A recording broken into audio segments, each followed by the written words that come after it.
Eu cumprimento os irmãos com a paz do Senhor. Quem está feliz com Jesus hoje? Eu também estou. Abra sua Bíblia comigo, sem perder tempo, no Evangelho segundo escreveu São João, João capítulo de número 4. Quem encontrou, diga amém. Versículo de número 13. E afirmou-lhe Jesus: quem beber desta água tornará a ter sede. Aquele, porém, que beber da água que eu lhe der, nunca mais terá sede. Pelo contrário, a água que eu lhe der se fará nele uma fonte que vai jorrar para a vida eterna. Diga comigo, fonte. Mais uma vez. Capítulo 7 do mesmo Evangelho. 3 capítulos à frente. Versículo de número 38 e 39. Quem crer em mim, como diz a Escritura, do seu interior fluirão rios de água viva. E isto ele disse com respeito ao Espírito que haviam de receber os que nele crescem, pois o Espírito até aquele momento não fora dado, porque Jesus não havia sido ainda glorificado.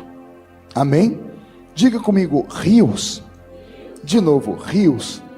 Amém. Feche a Bíblia, coloque no banco, na cadeira, e pegue na mão da pessoa mais perfumada do seu lado. Acho que tem alguém perfumado aí. Isso, segure a mão da criatura, aperte com carinho até ela falar aleluia. Pentecostal que não faz barulho, está com defeito de fabricação, não é? Tem algum pentecostal nessa noite? Vamos orar então. Senhor, mais uma vez nós te exaltamos e te glorificamos. E nós entendemos que dentro de alguns minutos, e mais uma vez esta linda igreja ficará pequena, para o tamanho da glória que o Senhor vai enviar do alto dos céus. Os que vieram tristes começarão a saltar de alegria. Os que vieram se arrastando não voltam para casa se arrastando. Hoje voltarão voando nas asas de um novo tempo. E antes que eu comece a revelar os seus mistérios, cerque esta igreja com a sua glória. E num raio de 5 quilômetros, onde houver um demônio alojado, eu dou a esses demônios segundos para sumirem daqui. Porque se não sumirem, serão queimados pelo poder da sua glória que aqui será derramada. Rasgue os céus sobre nós esta noite. Manda anjos de fogo descerem aqui. Que estes anjos desçam, trazendo brasas de fogo nas mãos. Comecem a esparramar estas brasas entre nós. E onde houver um crente cheio do Espírito Santo, pega ele nesta noite, Jesus, e mostra o caminho da verdadeira e poderosa adoração.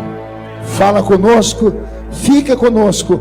É o que eu te peço agora e sempre. E toda a igreja diz: os que podem, tomem seu assento, dando a Jesus um lindo glória a Deus, porque Ele é bom, porque Ele é eterno.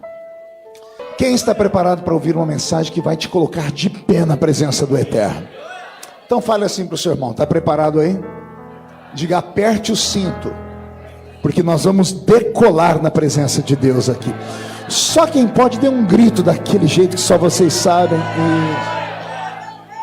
Isso anima o pregador. Roberto, seu teclado só um pouquinho mais baixinho, tá bom?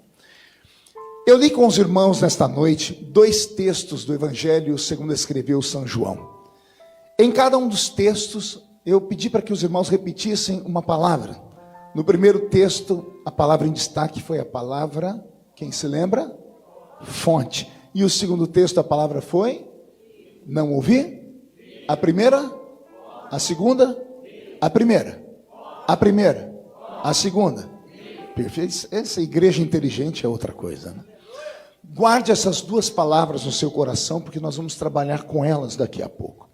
Antes, porém, permita-me aqui trazer vocês a memória, a lembrança do texto bíblico primeiro que eu li. O Senhor Jesus estava naquela sua caminhada pela terra, naquela sua grande cruzada evangelística, estava montando, compondo um colégio apostólico. E o seu colégio crescia assustadoramente.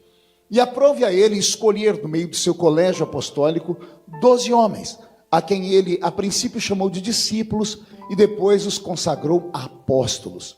São esses 12 homens que Jesus vai agora, aqui no capítulo 4 do Evangelho de João, dar a eles uma lição que eles nunca mais vão esquecer. Imagine vocês que o Senhor está andando por aquela terra quente e poeirenta da Palestina antiga, e como ele é rabi, rabino, raboni, essas 3 palavras significam mestre, professor, e a palavra discípulo significa aluno. Não sei se vocês sabiam disso. Então, quando alguém chama Jesus de rabi, de rabino ou de raboni, está chamando ele de professor. E quando ele chama alguém de discípulo, está chamando de aluno. E as aulas do Senhor nem sempre eram paradas. Às vezes ele sentava com as pessoas, às vezes ele ia para o alto de uma montanha. Teve um dia que ele teve na sua frente 15 mil alunos na sua escola profética. Mas a maioria das aulas que ele dava para eles eram aulas práticas, porque na mente de Cristo, para os seus discípulos, melhor do que eles ouvirem, eram eles verem o ato. Aqui no capítulo 4, está o Senhor saindo de uma terra, indo para uma outra terra, e empreender uma grande reunião evangelística. Eu vou pintando um quadro e quero que vocês vão desenhando ele comigo, tá? Vai imaginando a cena. Está vindo então por aquela terra poeirenta o Salvador, o nosso Cristo. Na frente dele, 12 alunos. Esses 12 alunos vinham sempre na frente para abrir caminho. Era costume daquela época que os mestres andassem um passo atrás, sempre com a mão para trás, em meditação. Olhando, os mestres tinham sabedoria acima da média, eles viam ensinamento nas nuvens, nos pássaros, nas árvores. Então, quando ele absorvia o ensinamento, ele dava aos seus discípulos. O Senhor está caminhando com eles. O destino deles era uma terra onde as pessoas mereciam ouvi-lo. Mas no meio do caminho vai acontecer algo que vai levar Jesus para uma terra onde, segundo os judeus, essas pessoas não mereciam. Não mereciam ouvi-lo, não mereciam vê-lo, não mereciam receber nenhum tipo de bênção. Na terra de Samaria, também chamada de Samária. E bem na terra de Samaria, havia uma cidade ali onde o Senhor Jesus iria fazer um grande milagre. Jesus está caminhando, os discípulos estão à frente. A estrada é uma vicinal. E perto daquela cidade, a cidade de Sicar, havia uma bifurcação. Falo isso porque eu estudei os textos, estudei os livros, estive lá. Uma bifurcação. A estrada está vindo, pastor Washington, em caminho reto. De repente ela abre para a esquerda. Nos tempos antigos havia uma placa ali indicando que à esquerda estava a cidade de Sicar. E o caminho reto daria a eles a oportunidade de atravessarem todo o lado da terra de Samaria. E eles não pisariam em Samaria e chegariam então no seu destino final 2 horas ou 3 horas depois. Mas aprove a Deus fazer com que enquanto eles caminhassem, imagino eu, os discípulos passaram e olharam o nome Sicar, Samaria. Eles nem questionaram o Salvador. Eles sabiam que aquela terra era uma terra de samaritanos. Diga comigo, samaritanos. E para os judeus, os samaritanos não eram gente. Havia uma guerra, uma rixa, uma briga entre judeus e samaritanos. Interessante que depois que você conhece a Bíblia, você fica escandalizado. Porque samaritanos e judeus eram irmãos de sangue. Todos eram filhos de Abraão. Só que os samaritanos eram filhos de Abraão, só que misturados com outros povos. Não eram judeus 100% judeus. Eram filhos de judeus que casaram com os amorreus, com os heteus, os girgazeus, os heveus. E então nasceram filhos de Abraão, só que os judeus tinham preconceito com os samaritanos, porque eles eram meio irmãos, por assim dizer. E aprove, num tempo muito antigo, antes, centenas de anos antes de Jesus, em uma das festas dos judeus, na festa do Pentecoste, dos 50 anos em que a terra precisava parar por um tempo para que ela descansasse, onde o próprio edito foi dado pelo grande Moisés, que instalou para eles esta festa no alto das montanhas. E no alto das montanhas, quando os judeus se reuniam nessa festa, eles salmodiavam, eles cantarolavam, e eles oravam e adoravam o Senhor. Conta a história que num belo dia de uma festa dessa, um judeu estava salmodiando, e ele então disse: Deus é Deus de Israel, e tem que ser adorado em Jerusalém. E todos deveriam dizer: bendito seja o Senhor. Mas ao invés de dizerem bendito seja o Senhor, um homem, um ser se levantou e disse: não, Deus tem que ser adorado no alto da montanha.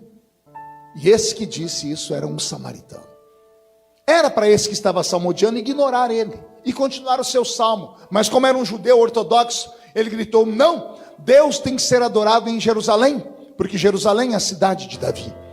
Era para o outro ter ficado quieto, mas o outro insistiu: não, Deus tem que ser adorado no alto da montanha, porque no alto da montanha Moisés declarou a Israel a festa do tabernáculo e as festas sagradas, inclusive essa do Pentecoste. Era para terem parado com essa rixa, mas o outro insistiu dizendo: não, Deus tem que ser adorado em Jerusalém, porque Jerusalém tem 12 portas sagradas e santas. E o outro deveria ter ficado quieto, mas não ficou, e insistiu: Deus tem que ser adorado no alto da montanha, porque foi aqui que as pedras dos 10 mandamentos foram lavradas pelo próprio dedo de Deus. E essa briga continuou interminável. E por causa disso, e somente disso, judeus e samaritanos romperam a amizade, a comunhão e até a irmandade. Eles não só se separaram, criou-se tanto ódio no coração deles, que mulheres judias passaram a se vestir diferente das mulheres samaritanas. Os homens judeus passaram a se vestir diferente dos homens samaritanos. Por quê? Para que ninguém que caminhasse pelas ruas e olhasse um judeu, porque judeu sabe como se veste, judia sabe como se veste, não cair no erro de cumprimentar alguém dizendo bom dia, e o outro não era judeu, era samaritano. O ódio que criou dentro do coração deles foi tão grande, que por centenas de anos perdurou. E Jesus está caminhando com 12 judeus. Esses 12 judeus viram a placa Samaria, e eles nem pensaram duas vezes, caminharam reto. Qualquer um caminharia reto, não quem conhece aquela terra. Porque se eles entrassem por aquela placa, porque eu fiz esse caminho, você atravessaria a terra inteira de Samaria e chegaria do outro lado da vicinal, sem ter que dar uma volta de quase 3 horas pelo caminho. Aquele caminho era um atalho que daria a eles o direito de encurtar 2 horas de estrada. Mas os judeus, santos como eram, prefiro caminhar 2 horas, mas não piso em terra maldita. Prefiro caminhar em 2 horas, mas não piso em terra de gente que não é santa. E por causa disso os discípulos continuaram caminhando. Digo eu, não a Bíblia. Quando passaram por ali, um começou a dizer para o outro: aqui é a terra dos adoradores da montanha. E os outros dizendo: aí é a terra das mulheres, aquelas roupas esquisitas. Aí é a terra daqueles homens assim.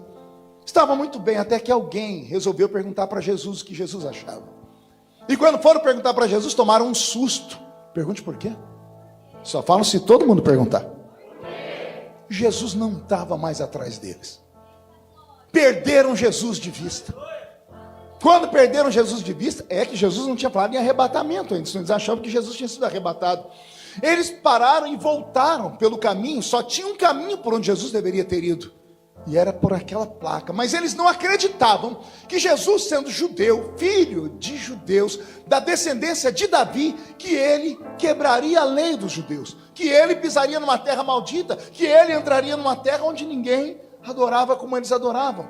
Mas eles foram obrigados a recuar, e quando chegaram naquela placa, olharam ao longe, entrando pela terra maldita, Yeshua. Jesus estava entrando na terra dos amaldiçoados. Jesus estava entrando na terra dos adoradores da montanha. Jesus estava entrando na terra dos adoradores esquisitos. E os discípulos só tinham 2 coisas a fazer: resolver rápido. Ou eles continuavam sendo judeus puros e andavam pelo caminho sem Jesus, e lá na frente só Deus sabe o que ia acontecer, porque 3 horas de distância você pode perder a pessoa para sempre. Ou eles engoliriam o seu orgulho, esqueceriam os ensinamentos e entrariam na terra atrás de Jesus. Deixa eu perguntar para você: se fosse você lá, o que você faria? Pense. Você aprendeu a vida toda desse jeito: não entre ali, seus pais te ensinaram, seus líderes ensinaram, todos te ensinaram, não faça. E agora aquele que você está seguindo entrou dentro da terra. Você tem 2 opções: ou segue ele, ou vai sem ele. Só que sem ele é perigoso. Você pode não aprender mais nada. E andar com ele também é perigoso, porque ele vai te levar por uma aventura. Caminhar com Jesus não é para qualquer um. Caminhar para Jesus só com quem tem vontade de descobrir coisas novas e e ver coisas que os olhos naturais não viram. Se eu pudesse voltar no tempo com o conhecimento bíblico que eu tenho hoje, eu teria feito aqueles dois judeus, irmãos de sangue, o samaritano e o judeu parado na briga. Eu ia pegar na mão de um e do outro e falar assim: vocês dois estão certos. Você pode adorar a Deus aqui em Jerusalém, você pode continuar adorando a Deus aí na montanha. Não importa onde você adore. O que importa é que você adore o Senhor em espírito e em verdade. Amém até aqui? Parece uma história estranha, né? Mas essa história acontece até os dias de hoje. Lá na minha terra, na minha cidade onde eu moro, em Orlândia. Vocês moram em Orlando, eu moro em Orlândia, viu? Quase igual, né? Aí lá em Orlândia, na terra onde eu nasci, teve um episódio, pastor Washington, que mexeu com as igrejas, que todas as igrejas souberam. Duas irmãs se encontraram num ponto de ônibus e elas não se conheciam. Embora a cidade fosse pequena, né, tem vários bairros e elas não se conheciam. Mas uma sentou do lado da outra esperando o ônibus chegar. E o crente de verdade, ele não precisa falar para ninguém que ele é crente. Tem algo nele que mostra que ele é crente. Tem algo que identifica ele. E uma olhou para a outra olhou para uma, não conseguiram ficar incomodadas. Aí uma não aguentou e disse assim: a senhora é crente, né? Ela falou: graças a Deus. Ela disse: eu também sou, glória a Deus. Ficaram em pé, deram um abraço, deram 3 beijinhos e era para parar aí. Ao invés de sentar, ela falou: bom, já que somos crentes, então, uma esticou a mão e disse: a paz do Senhor, a outra disse: a paz de Deus. Já começou a confusão. Uma paz de Deus, outra paz do Senhor. Já sentaram, se afastaram na hora. Um rosto virou para cá, outra para lá. Daqui a pouco uma não aguentou e disse assim: eu estava mesmo reparando na sua roupa. A senhora com essa saia para cima do joelho aí, com esse brinco na orelha, a senhora só pode ser daquela igreja ali, né? Ela falou: meu Deus, ainda tem dom de revelação. Sim, eu sou daquela mesma, mas eu acho que o dom me pegou também, viu, irmã? Falei: por quê? Porque eu também estou vendo a senhora com a saia, a da senhora já é um pouquinho mais longa, né? O cabelo comprido, a saia comprida, com essa língua comprida também. A senhora só pode ser daquela outra ali, né? Parece piada, mas não é. A pergunta que eu fico é: precisava disso? Se só existe um céu, só há um lugar, só há um Salvador. E às vezes por conta dessas coisas nós vamos nos segregando, nos separando e vivemos dentro de uma bolha. Jesus quis tirar os discípulos de dentro de uma bolha e mostrar para eles que era muito mais profundo o conhecimento de Deus do que eles sonhavam. Então Jesus fez de propósito, ele entrou naquela terra para mexer com a cabeça deles. E eles eram alunos. O aluno, se quiser aprender, tem que seguir o professor. E lá vai 12 homens pela primeira vez na vida, em anos. A maioria deles tinha a idade de Jesus, entre 20 e 30 anos de idade. Pela primeira vez, morando do lado daquela terra, eles pisam na terra maldita. Pode imaginar o arrepio que eles... Alguém deve ter tido vertigem ali. Meu Deus, como é que eu faço? Eu aprendi a vida inteira sobre isso. Eles estão andando na terra maldita pela primeira vez. Eles não sabem o que fazer depois que eles pisarem lá. Se tem que contar para alguém, se tem que ir lá na igreja, se tem que ir lá no judaísmo e se purificar, se tem que apresentar um par de rolinhas, um par de pombinhos para se santificar. Eles estão entrando na terra maldita. Estão seguindo Jesus. Eu queria que você tirasse o olhar deles agora, porque estão tudo bravos, e olhasse para Jesus lá na frente. Tenta ver Jesus. Eu imagino Jesus querendo rir, pastor Washington, porque Jesus sabia onde ia dar aquela história. Eles não tinham noção, mas Jesus sabia o que ele queria ensinar a eles.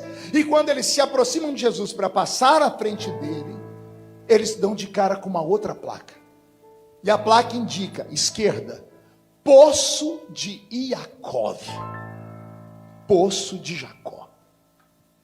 Quando eles veem aquilo, a raiva deles desaparece e o coração deles começa a acelerar. Eles começam a ficar eufóricos. E Jesus diz para eles: meninos, eu estou com sede, vamos aí no poço. E eles vão na frente. E quando eles chegam na frente daquele poço, aquele buraco feito no chão, eles ficam ao redor do poço. Eu quero que você veja, 12 homens mais Jesus, 13 homens olhando para dentro daquele poço, sentindo o cheiro de terra molhada, ouvindo barulho de águas vivas, porque águas vivas se movem.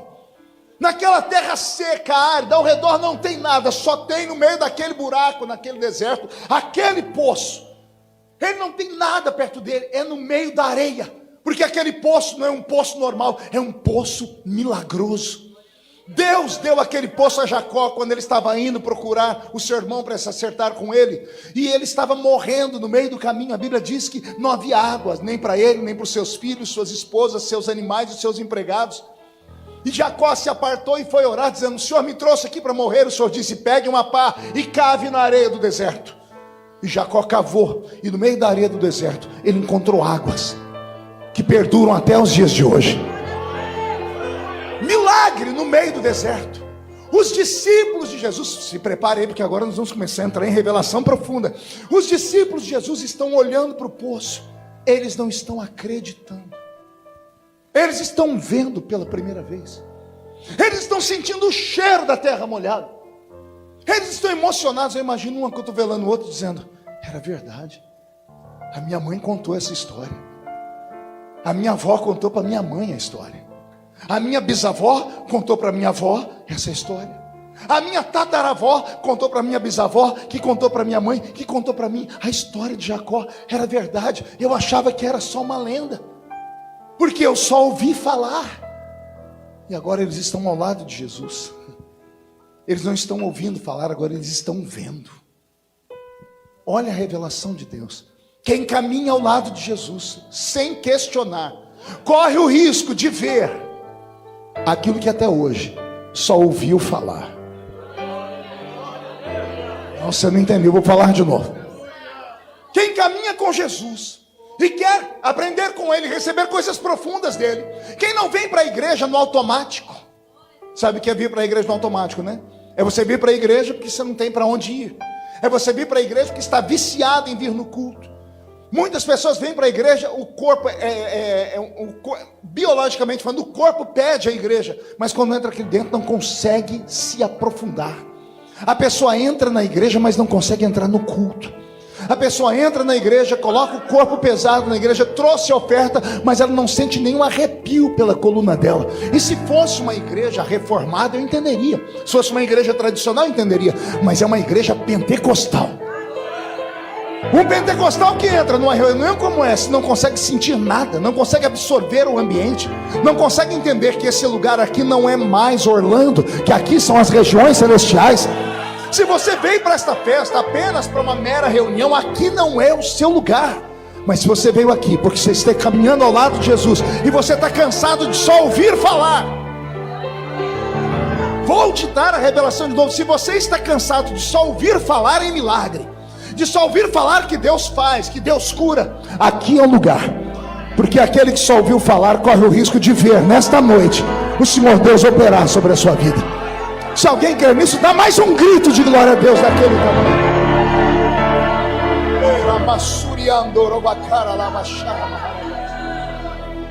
Jesus está ensinando a eles que religiosidade mata, que religiosidade rouba das pessoas a oportunidade delas conhecerem coisas novas, as tranca dentro de uma bolha e impede elas de conhecerem profundamente o seu Deus. Eles estão lá emocionados, mas o ensinamento não era esse. E eu imagino Jesus quebrando aquele momento, fazendo assim, e todo mundo olhando para ele. Gente, eu vim aqui porque eu estou com sede. Vocês estão também? Eu estou com sede. Alguém pode matar a minha sede? E a hora da vergonha. Pergunte por quê? 12 homens que andaram ao lado dele por mais de 3 anos não tinham condições de matar a sede dele. Eles andavam com espada na cintura para arrancar a orelha de qualquer um que cruzasse o caminho de Jesus. Estavam dispostos a matar e morrer por Jesus, mas não tinham como servi-lo num copo de água. Ah, Jesus. Olha Jesus falando. Do que adianta ser membro de uma igreja há 20, 30 anos, vir para a igreja todo dia e você chegar aqui dentro e não conseguir sentir a presença dele ou dar a ele pelo menos um sentido da sua adoração? Eles não estavam preparados. E aqui eu aprendo uma coisa: não adianta andar com Jesus despreparado. Você tem que andar com ele preparado para receber algo e estar atento para absorver aquilo que pode caminhar ou acontecer na hora do culto. Você tem que estar ligado. Mas não é só ligado, tem que estar ligado e funcionando. Eita! Como assim, pastor? Quem aqui tem televisão na sua casa? Levante a mão para ouvir. Tem uns que não tem, é da Assembleia, no roxo mesmo, daquele. Tem televisão. Quem aqui, quando desliga a televisão, percebe que fica uma luzinha vermelha acesa lá? Quem já viu isso? Mas você não desligou a televisão? Se desligou, por que aquela luzinha continua acesa? Pergunte para mim, por quê, pastor? Olha que interessante. Não basta estar ligado. Você tem que estar ligado e funcionando.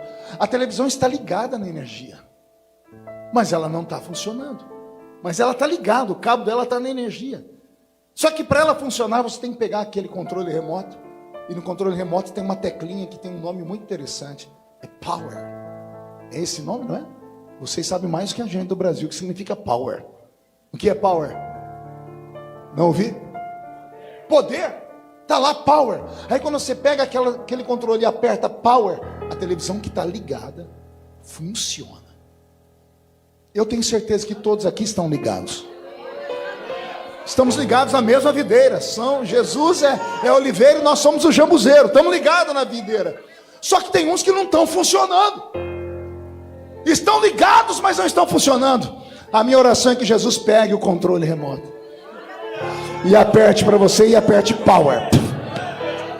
Poder sobre ela, poder sobre ele, poder sobre aquele outro. E aí, além de estar ligado, você vai estar funcionando. Isso vale um glória a Deus bem alto. Eles estavam ao lado dele, amavam a ele, mas não conseguiram matar a sede dele. E quando Jesus percebeu que eles ficaram envergonhados, não era essa a intenção dele, ele não queria envergonhá-los, ele disse: aqui na frente tem uma cidade chamada Sicar.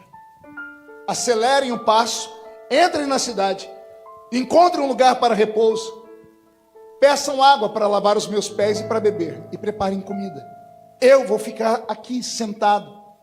Enquanto vocês dormiam essa noite, eu orava. Então eu estou mais cansado que vocês. Eu vou me sentar nesta pedra, debaixo deste zimbro, e vocês caminhem na cidade e preparem caminho. Eu encontro vocês lá na frente. Os discípulos vão para um canto, se confabulam e chegam à seguinte conclusão: a gente não pode deixar ele sozinho. Ficou um ali com Jesus. Somente um ficou. Quem sabe quem foi? Ninguém sabe. É só usar a inteligência. Quem contou a história? Não ouvi. Pronto, então finge que você não sabe. Ficou um ao lado de Jesus. Qual era o nome dele? João, tá vendo? Foi João que escreveu a história, ninguém mais escreveu. Por que João escreveu? Porque ele ficou ali. Ele era o discípulo com quem Jesus tinha mais afeição. Os discípulos entenderam: João, fica aqui com Jesus e nós vamos na cidade. João ficou ali em pé, uma espécie de guarda-costa, braço cruzado, e Jesus sentado ali, mexendo os dedos, debaixo de um zimbro, e ali na frente o poço, mas não tinha como pegar água. E 11 homens vão pela estrada fora para irem às terras de Sicar. Quando eles estão já a uma certa distância, eu imagino eles olhando por cima do ombro e não vendo mais Jesus. Pode imaginar o diálogo deles? Um olhando para o outro e dizendo: a gente está ruim, hein? Nós deixamos tudo para seguir o homem. O homem dá tudo para nós. Por causa dele a gente encontra lugar para pousar. As pessoas dão comida para nós, dão tudo. Ele faz milagres, ele dá ensinamento. E a primeira vez que ele pede uma coisa para nós, a gente não consegue dar para ele um copo d'água. Está na hora de melhorar a nossa fé. A gente é capaz de morrer por ele, matar por ele, a gente não consegue matar uma necessidade dele. Eles estão conversando, e no caminho contrário vem vindo uma mulher.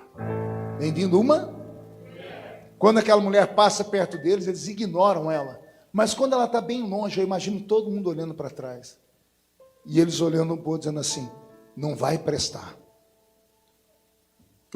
A vontade deles era voltar. Porque quando eles olharam para aquela mulher, duas coisas chamou a atenção neles. Primeiro, o cinto que ela usava. O cinto dela identificava ela como samaritana. E judeu não conversa com a samaritana. Mas a segunda coisa chamou mais atenção ainda. Ela tinha nos ombros um cântaro. Ela tinha como tirar água do poço. Eles não tinham, mas ela tinha. E aí eu vou fazer aqui uma comparação, eu espero que ninguém se escandalize. Quem conhece a história da mulher samaritana, porque os crentes aqui conhecem a Bíblia, vão se lembrar do diálogo dela com Jesus mais tarde. Jesus falou, me traz o seu marido. E ela falou que não tinha marido. E Jesus disse o que para ela? Você teve quantos? 5. E o que você tem agora? Se não é dela, era de outra. Essa mulher era uma prostituta de luxo. A famosa destruidora do lar. Lá na minha terra, no interior de São Paulo, o apelido é Kenga. Aquela mulher que as mulheres têm medo dela, porque a aparência dela, a beleza dela, envolve qualquer... Tem um espírito de pombagira dentro dela. É essa mulher que está indo falar com Jesus. Então veja só, vindo de Samaria, uma prostituta, sim ou não? Uma mulher que teve 5 homens e que tinha agora não era dela, sim ou não? Uma mulher pecadora, sim ou não? Uma mulher adoradora da montanha, sim ou não? E indo para a terra da mulher, 11 homens escolhidos, sim ou não? Especiais, sim ou não? Discípulos, sim ou não? Apóstolos, sim ou não? Santos, sim ou não? 11 santos não puderam matar a sede de Jesus. Mas uma prostituta, aleluia, uma pecadora, uma mulher de vida duvidosa, ela tinha como matar a sede dele. Isso não choca você? É Jesus tentando ensinar para eles que religiosidade não é o topo, que mais do que o que Deus procura no homem, que ele buscar uma vida de santidade, ele encontrar um coração que o ame, que o deseje, um coração preparado para dar a ele aquilo que ele quer. Quando eu li esse texto a primeira vez, eu me lembrei que eu estava pregando em Ribeirão Preto, quando eu era garoto, ainda tinha uns 14 anos de idade, numa praça pública, a gente chamava de culto ao ar livre. Eu estava pregando em cima de um lugar onde ficava a bandinha da praça, um coreto. Alguém lembra de coreto aqui? A gente colocava uma caixa de som lá, e eles me colocavam para pregar, não é porque eu pregava bem, é porque eu era desse tamanhozinho, eu sofria de inanição, e usava uma gravatinha de crochê, que ia até quase perto do joelho, e eu falava muito rápido, as pessoas paravam para me ouvir, porque eu era criança, porque eu era pequeno. E eu lembro que eu estava pregando assim, com aquela eloquência, os irmãos ali esparramados na praça, e quando eu fiz o apelo, eu escutei um grito, e todo mundo escutou. Nós olhamos para o lugar de onde veio o grito. Na esquina da praça tinha um bar, e o bar era um prostíbulo, e tinha uma mulher, ficou na porta do bar me ouvindo pregar. E quando eu fiz o apelo, o Espírito Santo tocou nela. Ela deu um grito e veio correndo. Ela veio para frente do coreto, e quando ela chegou na minha frente, chorando, aqui a maquiagem dela borrou tudo, ela estava seminua. Ela caiu de joelhos, enfiou a mão dentro do sutiã dela e arrancou um maço de cigarro e jogou em cima do altar. Quando ela fez isso, e ajoelhada, dava para ver as vergonhas dela. Ela começou a chorar de um tanto, daqui a pouco ela deu um grito e começou a falar em línguas estranhas. Quando ela começou a falar em línguas estranhas, eu era muito criança, eu vi aquilo, eu senti Jesus. Naquela mesma hora, eu vi 2 irmãs do círculo de oração que estavam ali orando por nós no culto, saíram andando, vieram andando perto daquela mulher e botaram a mão na cabeça daquela mulher e começaram a gritar: sai dela, demônio, sai dela, demônio. E eu fiquei esperando o resultado. Essa mulher vai ficar endemoniada, mas a mulher não ficou endemoniada, ela continuava orando em línguas, e aí as irmãs agarraram: sai dela, sai dela. E eu aqui de cima falei: o que está acontecendo, irmãs? Ela disse: você é criança, você não entende disso. Mas não entendo do quê? Ela disse: isso não é o Espírito Santo, é demônio. Eu falei: como a senhora sabe? E uma delas disse: o Espírito Santo não entraria num lixo desse.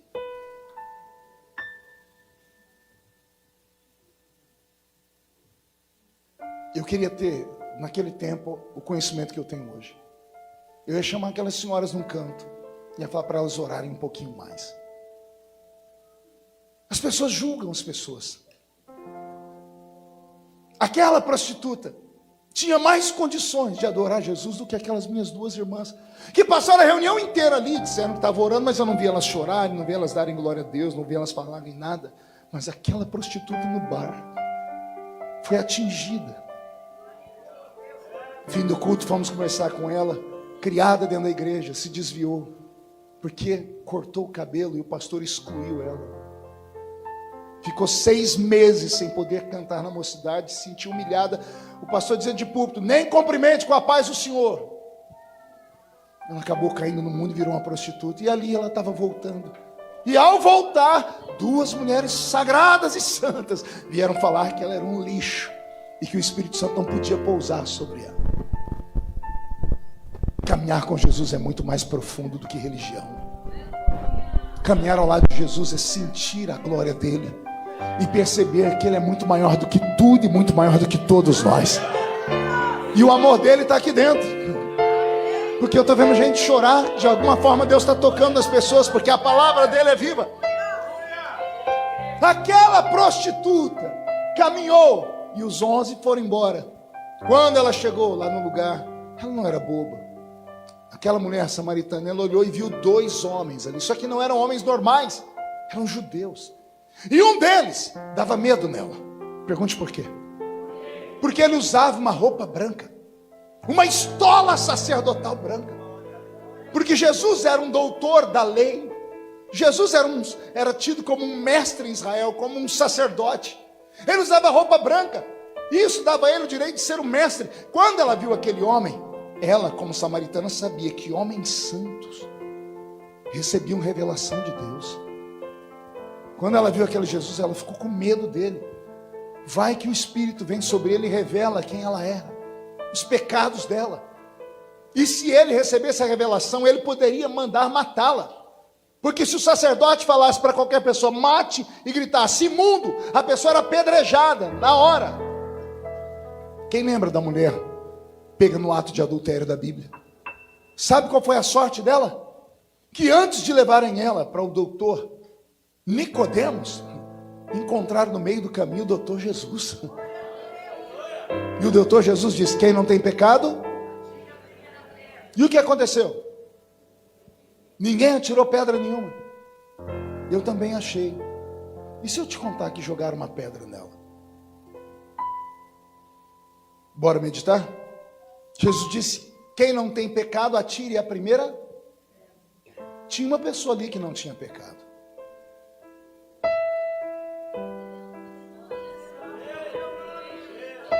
Sim ou não?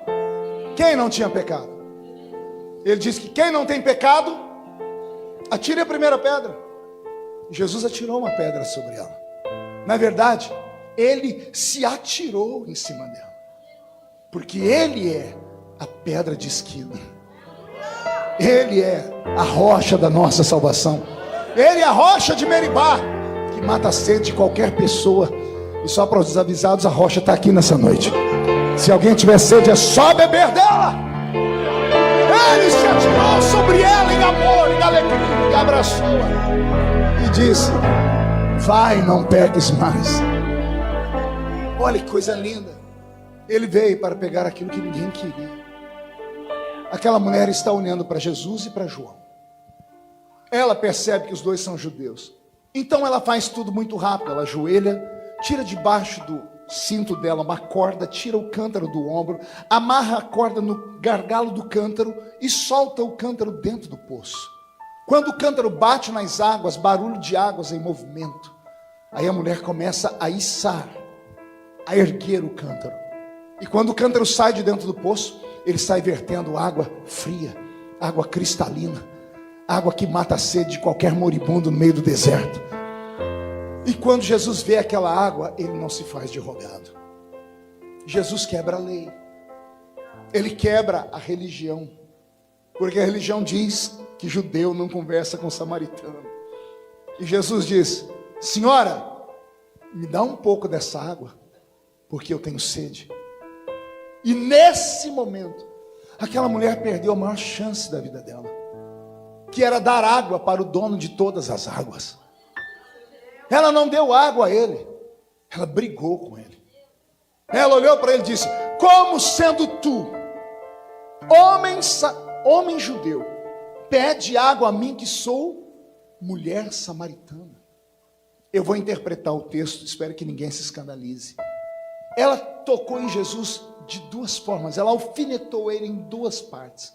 Primeiro, chamou ele de homem, e segundo, de judeu. Quando ela disse: como sendo tu homem, ela estava tocando na virilidade dele, dizendo assim: nenhum homem que tenha vergonha na cara conversa com outra mulher que não seja da sua família. Segundo, judeu. Ela não sabia que Jesus era da tribo de Judá. Judeus naquela época eram chamados de hebreus.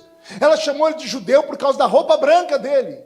Ele era líder da religião judaica, do judaísmo. Como sendo tu homem religioso, é o que ela está dizendo. Não conhece a sua religião que proíbe que você fale comigo? Aquela mulher achou que Jesus era mais um daqueles homens que cruzaram o caminho dela, porque todo homem que cruzou o caminho dela levou ela para a cama. Todo homem abusou dela. Todo homem que cruzou o caminho dela tratou ela como se fosse um objeto, um pedaço de carne, amostra.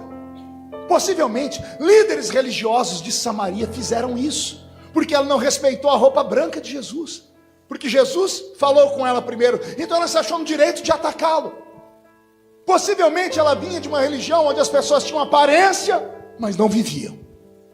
Eram santos ao pregar, mas quando estavam longe, chamavam e abriam uma asinha para ela, cantavam ela. Meu Deus, eu fiquei me perguntando: Senhor, que mulher de coragem é essa? Porque ela chamou Jesus de um qualquer. Ela atacou a religião dele, falando que ele era falso religioso. E pior, ele não está sozinho, ele tem um discípulo do lado. Quando essa mulher atacou Jesus, eu posso ver João olhando para o chão. Pergunte para quê? Está procurando um pedaço de pedra e pau.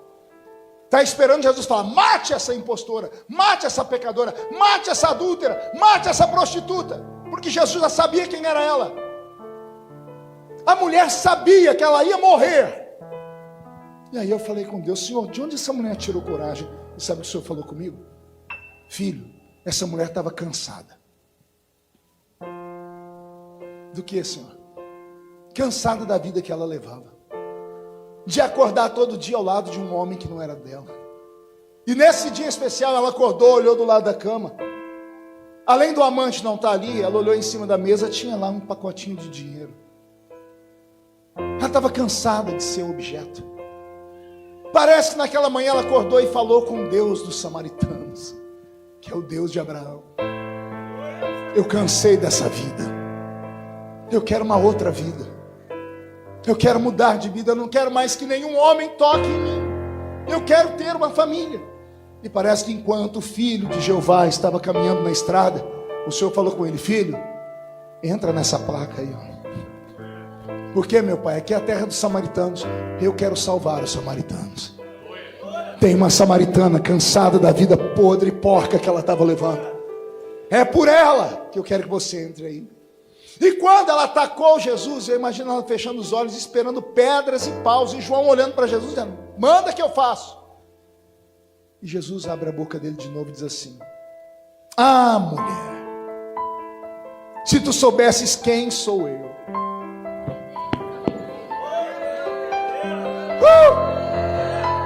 Se tu soubesses quem sou eu que falo contigo, você me pediria água, e eu te daria uma água que quem bebe dela nunca mais tem sede.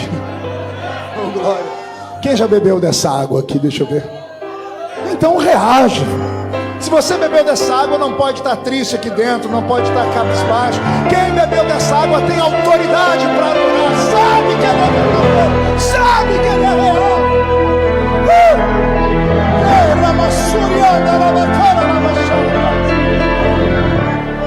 Aleluia. Senti Jesus aqui, pastor Washington.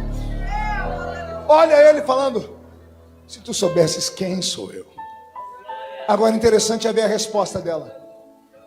Lembra do que ela chamou Jesus antes? Como sendo tu homem judeu. Olha o que ela vai falar para Jesus agora: mas Senhor. Aquele ali entendeu. Vou falar de novo. Primeiro ela falou: como sendo tu homem judeu, pede água a mim que sou mulher samaritana. Ele disse: se tu soubesses quem sou eu, você me pediria água, e quem bebe da água que eu tenho para dar nunca mais tem sede. Aí ela diz assim: mas Senhor. Só só reconhece alguém como Senhor quem sabe que Ele é melhor do que ela, Ele é maior do que ela. Ela percebeu que Jesus não era como os da religião dela. Ela percebeu que Ele não era alguém que enganava. O que Ele falou entrou no ouvido e desceu no coração e acalmou o coração dela. A palavra branda acalma um coração enfurecido. Aí então ela diz: mas Senhor, o poço é fundo e tu não tens como tirar água daqui. Era tudo que Jesus queria ouvir. Jesus, eu imagino ele se levantando e indo lá perto do poço. Ela está ajoelhada aqui e ele olhando dentro do poço, dizendo: o poço é fundo, mas a água que eu vou te dar não está aí. A água que eu vou te dar não está no poço. A mente dela viajou. Eu tive lá 10 quilômetros ao redor daquele buraco na areia. Não tem uma gota d'água. Não tem córrego, não tem lago, não tem val, nada. Na mente dela, ela está dizendo: mas se a água não está aqui, onde está essa água? Aí Jesus se apresenta: eu sou a fonte da água da vida. Quem bebe da água que eu tenho para dar nunca mais tem sede. Aleluia.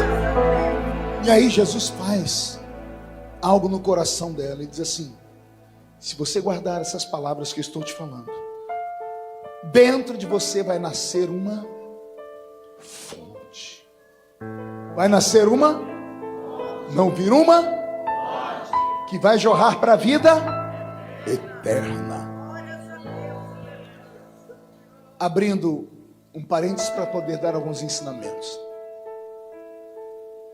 Eu estive lá nesse lugar. Se os crentes soubessem o que Jesus é capaz de fazer em 1 hora de culto, nenhum crente ficaria perdido no meio do culto. Nenhum crente se levantaria para ir em banheiro, não ficaria mascando chiclete, não ficaria mexendo em celular. Em 1 hora de culto, Deus pode virar a vida de uma pessoa de uma forma que a pessoa jamais pode imaginar. Do poço de Jacó até as ruínas da cidade de Sicar, eu fiz o caminho a pé 25 minutos. 25 minutos para sair de Sicar e ir ao poço, do poço a Sicar. A mulher saiu de manhãzinha de casa. Foi andando pela rua e todo mundo dizendo: Shalom, Shalom. Ela virava as costas, o povo dizia: lá vai a Kenga, destruidora de lar, a prostituta. Na cara ninguém tinha coragem de falar. Não matavam ela porque ou ela era amante de um político ou de um líder religioso, que eram homens que tinham autoridade e não deixavam ninguém tocar no que era deles. Todo mundo sabia da vida dela. Ela saiu da cidade 25 minutos a pé, chegou no poço.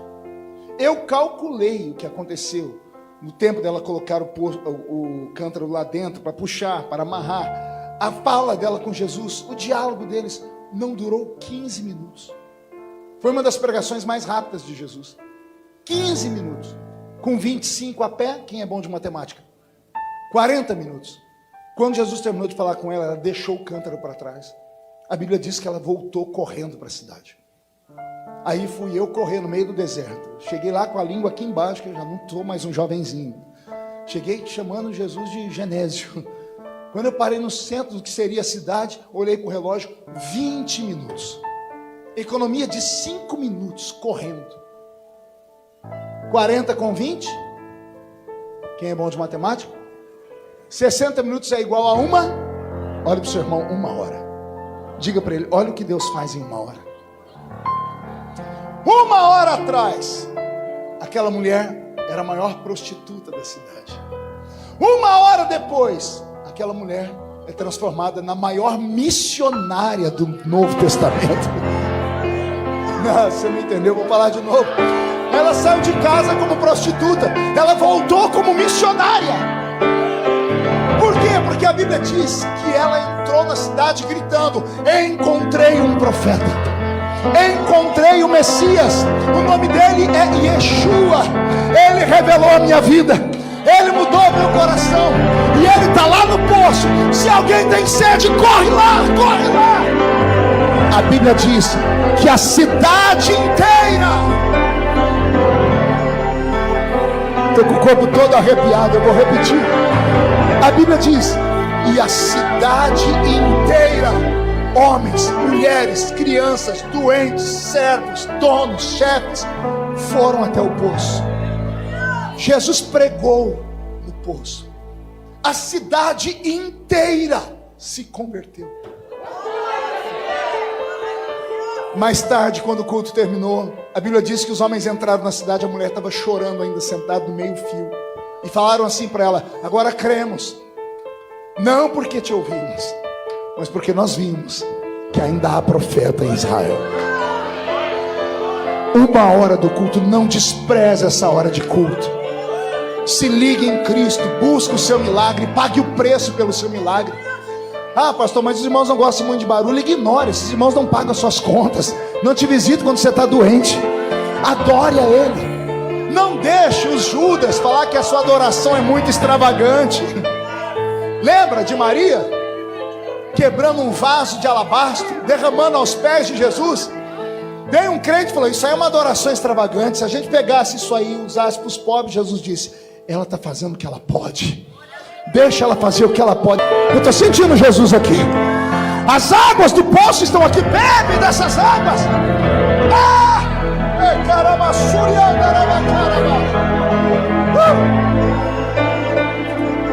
A segunda coisa que eu aprendo, e ela é mais forte, preste atenção na minha pergunta.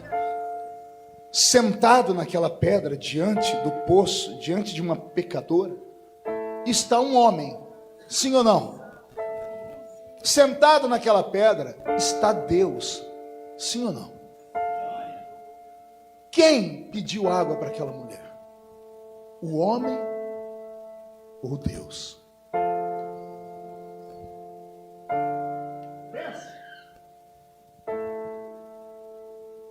Quem foi que falou para ela: mata a minha sede? Foi o homem Jesus ou foi o Deus Jesus? Não tem como dissociar a imagem dele. Ele não era meio homem e meio Deus, ele era 100% homem e era 100% Deus. Esse texto é muito profundo. Sentado naquela pedra está o Criador, e o Criador está olhando para um pecador e está dizendo assim: pecador, mata a minha sede. Deus tem sede. Deus tem uma necessidade. Parece heresia, né? Como é que Deus pode ter necessidade se Ele é dono de tudo? Você nunca se perguntou por que Ele te criou? Se Deus fosse pleno onde estava, por que Ele ia querer criar alguma coisa? Deus criou o universo, porque sendo Deus, tem uma coisa que mesmo podendo Ele fazer, jamais faria, porque não faz sentido. Imagine você comprar uma roupa muito bonita e querer mostrar para todo mundo e ter que andar com a etiqueta pendurada, para todo mundo falar: ó, etiqueta, acabei de comprar, você viu? Que graça tem você comprar um sapato, chegar numa rodinha de amigo: ó, não pisa, meu pisante é novo, para todo mundo olhar para o seu pé. Que graça tem você emagrecer e andar pela rua com a camisa assim: pergunte-me como foi. E aqui atrás Herbalife. Não tem graça. A graça é alguém chegar perto de você e falar: nossa, você está diferente, emagreceu, está mais corado, que carrão, que roupa nova. Toda sorte de elogio é uma espécie de adoração, é um reconhecimento. Do que adianta ser Deus se não tem ninguém para te dizer: tu és Deus, tu és grande, tu és magnífico, tu és eterno. Que graça tem você ser Deus, o Criador do universo, e não ter ninguém para adorar? Deus, na eternidade, entendeu isso e criou o ser humano. Deus te criou para adorar o nome dele. E o que é o culto? É um lugar de adoração. O culto não é para você. Nós erramos. Eu vou lá hoje no culto. Deus, me dá um culto alegre. Ele olha do céu e diz: filho, desculpa, mas eu não posso te dar culto, porque você é um ser humano, e culto é para uma divindade. Deus é bondoso, Ele entende as nossas necessidades, Ele até reparte conosco o culto, sabia? Ué, a irmã estava aqui cantando um louvor bonito. Ela cantou para você? Sim ou não? Não foi para vocês? Ela estava cantando para quem? E por que você estava chorando? Por que você estava dando glória a Deus quando ela cantava? Se o louvor não era para você, se era para ele, olha como ele é bondoso. O louvor era para ele, disse: eu vou repartir com você um pouquinho do que eu sinto aqui em cima. Isso é culto. Na hora da pregação, Deus é tão bondoso que era culto, é nós falando com ele. Aí ele para de falar, ele manda você ficar quieto, diz: agora eu vou falar contigo. Então isso é culto. Ninguém deve entrar no culto esperando coisas espetaculares ou só dizendo venha a nós. Não, você tem que primeiro chegar entregando. Você tem que entrar aqui dentro se doando. Você tem que entrar aqui dentro e chamando a atenção dele. Você tem que fazer alguma coisa que mexa com o céu, provocar Deus. Jó disse: Deus procura aqueles que o provocam. Como é que eu posso provocar Deus, pastor? Sei lá. Você consegue provocar os homens, provoque Deus. Que jeito? Dá um grito, dá um pulo, planta a bananeira, sai correndo. Aqui é uma Assembleia de Deus, é pentecostal. Agora ficar paralisado aí, com essa perna cruzada, me olhando com essa cara feia, parecendo que foi batizado num pote de vinagre. Achou que eu não ia falar, né? Ficar o culto inteiro me olhando com esse olho seco, parecendo olho de sapo que morreu no dia de enchente. Vir para um culto de festa, vir para um culto pentecostal e ficar com essa boca travada, essa boca de aço, essa língua de ferro e esse queixo de concreto. Isso não é culto. Culto de adoração, ele tem que ser pleno. Adore ao Eterno, adore ao Criador.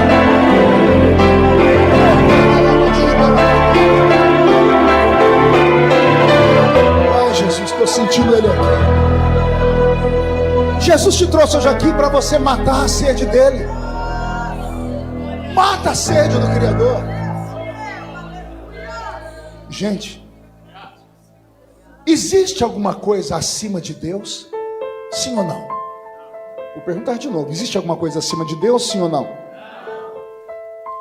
Se eu te mostrar que existe, você promete que não vai se desviar? É o que dá a ler demais a Bíblia. Eu não li um versículo da Bíblia que fala que tem coisa que está acima de Deus. No ano em que morreu o rei Uzias, eu vi o Senhor assentado num alto e sublime trono, e acima dele os serafins voavam e cantavam, dizendo: Santo, Santo, Santo, Santo é o Senhor dos exércitos. E eu fiquei me perguntando: por que os serafins voam acima dele? A gente geralmente só olha para o céu, para cima, quando a gente tem uma necessidade. Quando a gente está numa luta, meu Deus. Até ateu fala: meu Deus. Eu só olho para cima. Eu estava lendo a Bíblia Sagrada e eu descobri que a adoração, ela é muito mais profunda do que a gente pensa. A adoração sai da terra em forma de sons, mas quando chega onde Deus está, o som é transformado em cheiro. Sabiam disso? Deus não ouve a nossa adoração. Deus sente o cheiro da adoração. Apocalipse, os anjos pegavam com taças as orações dos santos, as lágrimas dos santos, a adoração, chegavam diante do trono e derramavam diante do trono. Aí Deus sentiu o perfume.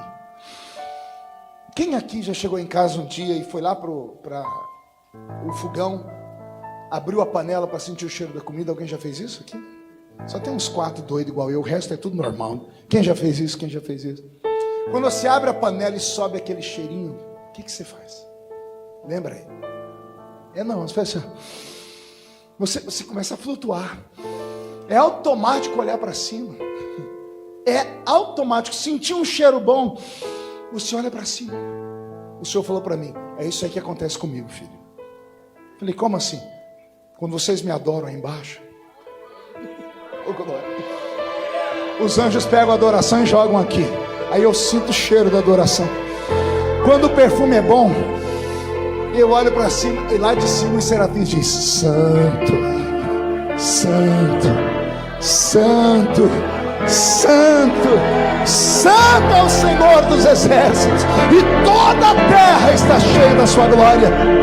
Deus é um ser que tem que ser adorado de baixo para cima, de cima para baixo, da esquerda para a direita, da direita para a esquerda, de trás para frente, de frente para trás.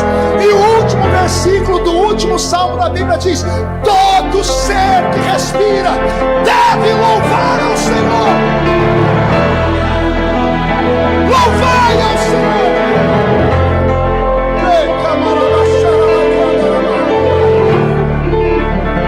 Não venha com desculpas.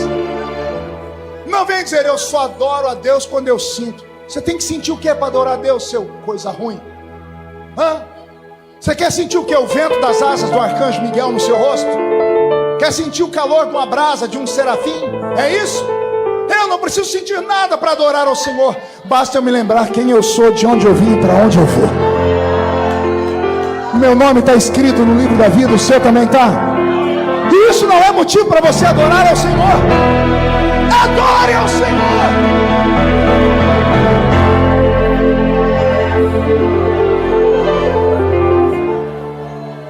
Você já se perguntou por que Jesus falou com os homens sobre a beleza dos lírios, mas mais ainda sobre o sustento dos pássaros?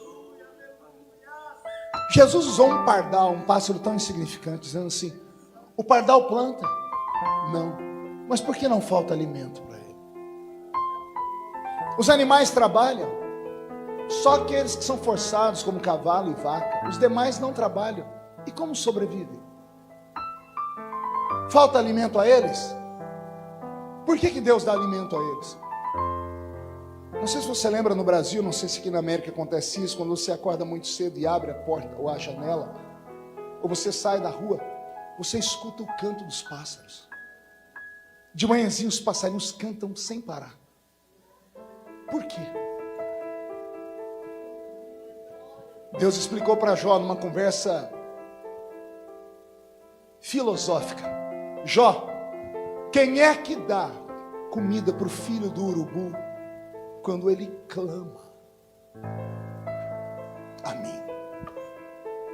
O canto dos pássaros faz o Senhor dar comida para eles. O sustento, que pássaros, animais só vivem para comer. Eles não vivem para se vestir, para andar. A vida deles é comer. E quem é que dá comida para eles? O Senhor. Como é que o Senhor dá comida para eles? Quando eles louvam. Eu tenho um amigo meio maluco do Rio de Janeiro, pastor. Ele diz que, Marco, a Bíblia diz que todo ser que respira deve louvar o Senhor. Mas eu descobri uma coisa que não respira e louva. Falei: o quê? Foi o mar. Falei: você está doido? É, o mar louva. Falei: como? Eu estava orando esses dias aqui na beira numa das praias do rio, e veio aquela onda, e a onda começou a bater nas pedras, e eu comecei a escutar as ondas louvando. Eu falei: o que elas falavam? Elas falavam assim: Jeová, Jeová, Jeová. Eu falei: adorador, vê adoração em tudo. Nós deveríamos estar aqui agora adorando. Ah, pastor, mas eu não tenho tudo que eu quero. Mas você tem tudo que você precisa. O Senhor tem sido bom com você. O Senhor tem te dado fé, força, saúde, trabalho, alegria. Tem te dado uma família. E você vai mesmo ficar com essa boca fechada? Não pode dar um grito de glória a Deus num culto como esse.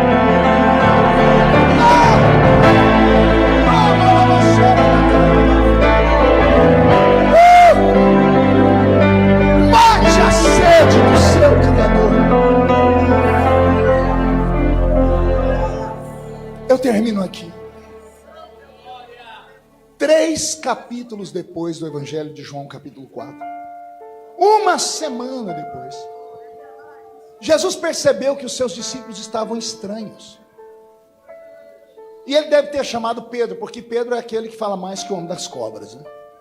Imagina Jesus falando: Pedro, o que aconteceu com a turma? Senhor, está todo mundo triste. Por quê, Pedro? Está todo mundo triste porque João contou a história para nós. Que história, Pedro? A história daquela zinha lá. Que zinha, Pedro? Aquela samaritanazinha lá. E o que João contou? João contou para todo mundo que o Senhor deu um presente para ela. Eu dei um presente para ela? Deu. Que presente? João falou que o Senhor deu para ela uma tal de fonte. que jorra para a vida eterna. E aí, Pedro? E aí, senhor? Que para nós estamos com o senhor há 3 anos, o senhor não deu nenhuma gota dessa água. Para essa mulher, o senhor já deu uma fonte. Pedro, é essa a conversa? Chama todo mundo lá. Jesus não me entrega. Chama todo mundo, Pedro. E lá vem os 12. 11 olhando para Pedro, fazendo assim, ó. Cagueta. E imagina Jesus olhando, vocês estão tristes comigo? E todo mundo de cabeça baixa. Tão tristes porque eu dei para aquela coitada uma fonte de água. Vocês acham que eu sou injusto? Se eu conheci ela em 15 minutos e dei essa fonte, vocês estão comigo há mais de 3 anos, vocês acham que eu nunca dei nada para vocês? Eu tenho que ficar colocando nome em tudo? Pedro, sim senhor. Onde você arrumou coragem para no meio de uma madrugada pular em cima das águas do mar e andar comigo? Onde, Pedro? Pedro, só tem coragem de enfrentar a morte quem tem a água da vida, Pedro. João e Tiago, sim senhor. Onde vocês arrumaram coragem para chegar em mim depois daquele evangelismo fracassado e falar: Senhor, destrói aquela cidade porque não aceitaram o nosso evangelho? João e Tiago, só não leva afronta para casa quem tem a fonte da água da vida. E vocês outros aí, como é que os demônios respeitam vocês? E onde vocês oram, há curas. Enfermidades e demônios só respeitam quem tem a fonte da água da vida dentro deles. Eu imagino um olhando para o outro dizendo assim: tá vendo? Eu falei para você, eu sabia que eu tinha, eu só não sabia o nome. Pode imaginar 12 homens falando assim: eu tenho, outros dizendo: eu também. Quem tem aqui? Quem tem? Deixa eu ver. Então fala para o seu irmão, diga: eu tenho. Diga para ele: eu também. Aí Jesus faz assim: ei, vocês estão felizes porque receberam uma fonte? Escutem aí. Se as minhas palavras estiverem em vocês, e se elas foram crescendo ao longo desses 3 anos, não tem mais fonte dentro de vocês. Dentro de vocês agora existe um rio.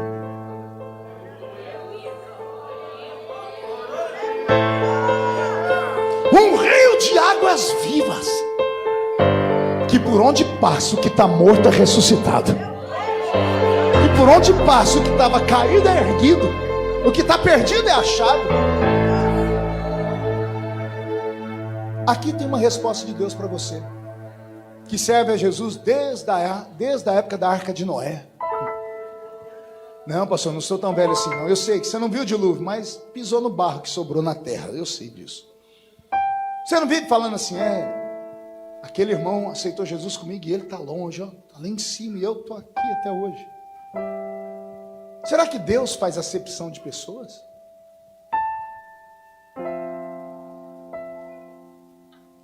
Medite aí. Será que Deus chama um para derrota e outro para vitória? Um para crescer e outro para ficar nanico? Não. A salvação é a única coisa gratuita que nós temos no reino. Marque isso no seu coração. Deus não faz acepção de pessoas para salvar. Para salvar, Ele salva o grande, o pequeno, o gordo, o magro, o rico, o pobre, o feio, o bonito, o negro, o branco, o asiático. Para salvar, é Ele que age. Agora, para usar, para erguer, para fazer dessa pessoa um baluarte, uma atalaia, aí é um pouquinho mais profundo. Aí Deus tem os seus xodós. Eita, faz quantos anos que eu não escuto essa palavra aí? Aí Deus tem os seus xodózinhos. Não, pastor, Deus não tem. Tem. Você sabe. Você não tem uma mãe de oração? Você tem alguém que quando você está no vale da sombra da morte é para aquela criatura que você liga? Por que você liga para aquela criatura sendo que você é filho do mesmo pai que ela? Qual a diferença dela e de você? Pastor, é que ela parece que Deus escuta. Não é que parece não, Deus escuta mesmo. Porque aquela criatura tem um nível de intimidade com Ele que você não tem. E por que eu não tenho, pastor? Me diga o que você fez com a sua fonte.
aceitou Jesus junto com o mesmo irmão, naquela mesma época, e o irmão decolou, a irmã está longe, pregando, fazendo isso, você está até hoje, capengando, tem alguma coisa esquisita.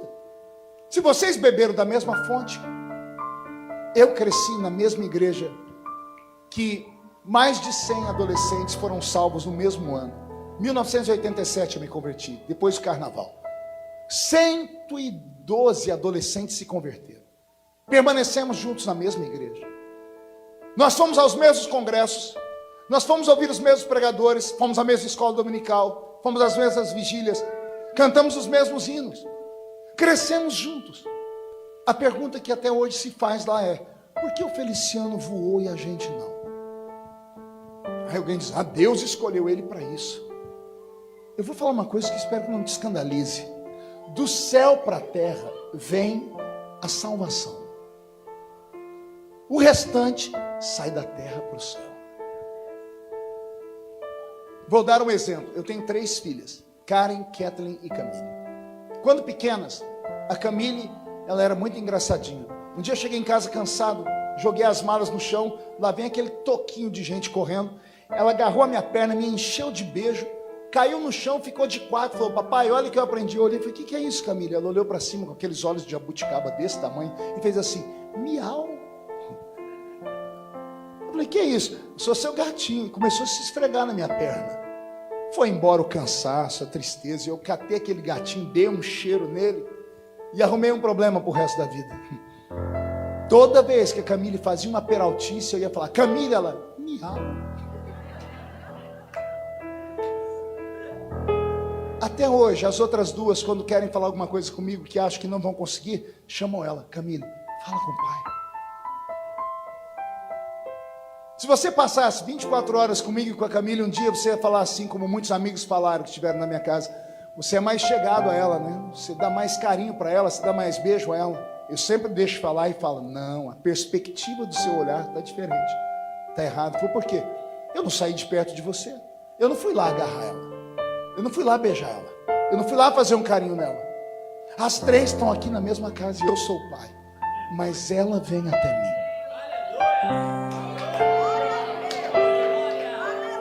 Pegou aí? Não sou eu que vou até ela vem até mim. Não sou eu que fico enchendo ela de beijo, ela que me enche de beijo. Existem filhos que encontram o caminho do coração do pai. Somos filhos do mesmo pai aqui dentro. Aí as pessoas me veem pregar e falam: por que ele prega desse jeito? Eu sou um xodózinho do pai. Eu encontrei o caminho do coração dele. Não sou melhor do que ninguém, mas o pai me usa de uma maneira especial. Por quê? Porque eu consegui me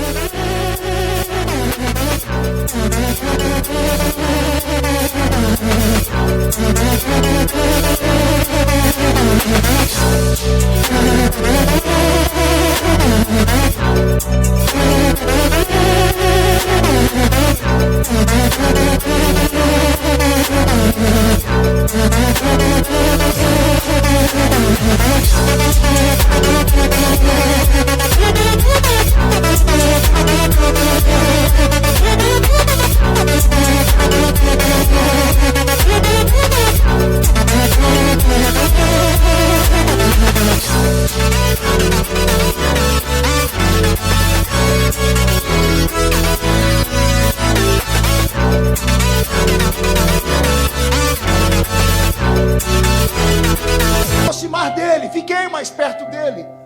Meus amigos vão andar na minha casa até os dias de hoje. Eles passam lá andando nas suas bicicletas. Alguns não tem mais nem dente, que a gente era tudo pobre, eu era cortador de cana.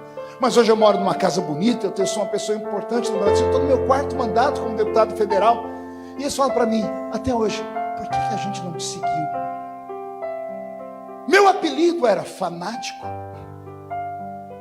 beato de igreja, santarrão, maluco. Eu era o famoso espalha-rodinhas. Eu chegava num grupo de jovens, iam sair um ou outro, daqui a pouco eu ficava sozinho. Falavam pelas costas: não dá para ficar com ele não, só fala de Bíblia, só fala de Deus, só quer orar, só quer isso. Eu vou fazer o quê se a Bíblia diz que a boca fala daquilo o coração está cheio. Você está entendendo? Todos os que estão aqui têm a mesma fonte, pastor Washington, que o senhor tem, que eu tenho. A questão é, o que você fez com a sua fonte? Entulhou ela? Deixou alguém tapar a sua fonte? Se preocupou com o Zé Mané que falou da sua vida? Você esqueceu que dentro de igreja está cheio de coveiros espirituais? Gente que nunca alcançou intimidade com Deus, está na igreja, mas não conseguiu chegar no Santo dos Santos. Fica ali pelo átrio, fica ali pelo lugar santo, mas nunca atravessou o véu do templo, não conhece o Santo dos Santos. Aí fica querendo julgar você, porque você grita, porque você faz isso e aquilo. E aí, essas pessoas são coveiros de igreja. Querem matar aqueles que têm sonhos, querem matar aqueles que estão querendo, aqueles que estão buscando. Não dê ouvido a coveiros. Não dê ouvido a coveiros. Busque. Busque. Ele é o mesmo ontem, hoje e será eternamente. Deus quer fazer você saltar da fonte para o rio. Um rio de águas vivas vai brotar do seu interior. E quando esse rio brotar, não tem demônio, não tem Zé Pilintra, Zé Pilantra, Chucaveira, Tranca-Rua, Preto Velho, obra de feitiçaria, não tem olho gordo, não tem macumba, não tem convenção, não tem inimigo, não tem traficante, não tem bala perdida, não tem Covid, não tem AIDS, não tem câncer, não tem Satanás que faça a mão de Deus. Não tem, não tem.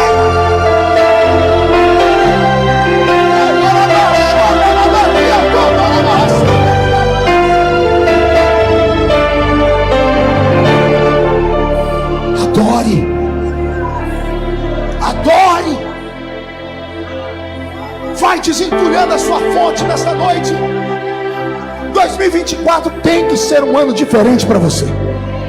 Eu vou profetizar, não tem, ele vai ser um ano diferente para você. Você vai crescer na graça e no conhecimento. O Senhor vai fazer você crescer financeiramente no mesmo tamanho do seu nível espiritual. Você vai começar a crescer. O Senhor vai começar a te usar de uma maneira tão maluca que você mesmo vai falar: eu estou doido. Não, não é doido, é o céu se abrindo. Nós somos uma igreja carismática. Nós somos a Assembleia de Deus. Nós cremos em milagres, nós cremos nos dons do Espírito Santo. Nós acreditamos nos 5 ministérios bíblicos para o santo ministério. Nós acreditamos que o Senhor Deus tem entre nós profetas. Nós acreditamos que o Senhor Deus pode levantar entre nós homens e mulheres extraordinários, e você será um deles. Mas você tem que desejar, você tem que querer, você tem que buscar. Agora há pouco, eu termino aqui, eu estava pregando lá na igreja The Rock, o nome da igreja, Beto? A Rocha, né? The Rock. Vocês já entraram lá dentro? O senhor já foi lá nessa igreja, pastor? 5.000 assentos. Não tem 50 crentes na igreja. Construíram uma igreja daquele porte porque tinham gente. E a igreja morreu. Tem lá os hispanos tentando levantar ela. E agora um grupo de brasileiros malucos foram para lá. Como é que se constrói uma estrutura avaliada em pelo menos uns 20 milhões de dólares? Do nada, não houve um tempo de fervor. E o que aconteceu que esfriou tudo? O conforto? As pessoas acharem que essa nossa adoração extravagante tem que parar, que nós temos que nos modernizar. A gente não pode esquecer de onde a gente veio. Quem esquece de onde veio não merece para onde deveria ir. Que Deus traga um avivamento sobre Orlando. Que comece aqui, pastor Washington, com homens e mulheres cheios de propósito. Lições que aprendemos essa noite: não deixe a religiosidade impedir você de ver a glória de Deus. Não caminhe ao lado de Jesus se não for para você aprender ou receber algo novo. Não caminhe despreparado. Beba da fonte e deixe a fonte jorrar. Deixe crescer o seu ministério. Deixe voltar aquela fome que você tinha de Deus, de pregar, de orar, de ler a Bíblia, de se santificar. Não importa o que o mundo pensa, não importa nem o que as pessoas pensem. Não deixe ninguém se meter entre você e a intimidade que você tem com Deus. Esse é o meu segredo. Eu prego há mais de 30 anos. Alguns aqui me escutam pregar há muito tempo. Se você entrasse aqui de olhos fechados e só ouvisse a minha voz, porque voz não envelhece, você ia falar assim: é um menino da Vila Tatu. Mas você abriu o olho e me viu aqui de barba branca, desse jeito, e aí as pessoas julgam a gente pela aparência. Não faz mais isso. Absorva, beba, questione. O que faz essa pessoa permanecer firme até hoje?